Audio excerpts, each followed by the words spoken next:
ইন্ডিয়ার কিছু উগ্রবাদী জনগোষ্ঠী, ইন্ডিয়ার কিছু ষড়যন্ত্রকারী জনগোষ্ঠী আমার মুসলমানদেরকে স্বাধীনতার সুফল ভোগ করতে দেবে না বলেই তারা পাকিস্তান নামক দুইটা ভূখণ্ডে একটা দেশ তারা তৈরি করবে। দুইটা ভূখণ্ডের ভিতরে মাঝখানে, দুইটা ভূখণ্ডের মাঝখানে 1000 কিলোমিটারের ব্যবধান।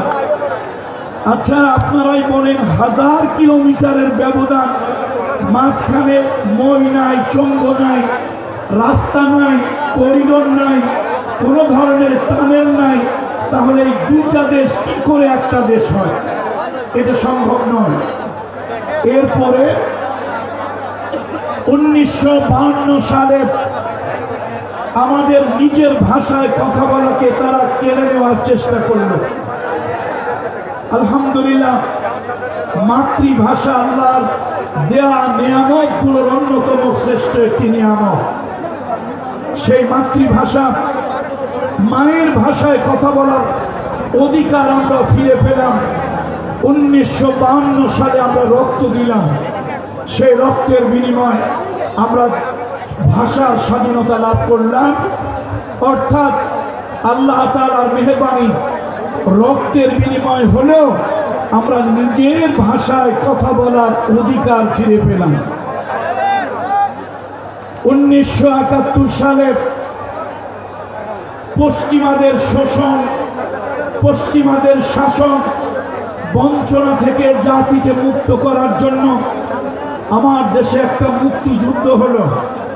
সেই যুদ্ধে ভারত অংশগ্রহণ করেছে তার স্বার্থে, কিন্তু এই 1971 সালে মুক্তিযুদ্ধের সকল কৃতিত্ব ভারত নিয়ে যেতে চায় এবং এই দেশের হাজার হাজার কোটি ডলারের সম্পদ যারা মুক্তিযুদ্ধে অংশগ্রহণ করে আমার দেশ থেকে চুরি করে তারা তাদের দেশে নিয়ে গিয়েছে।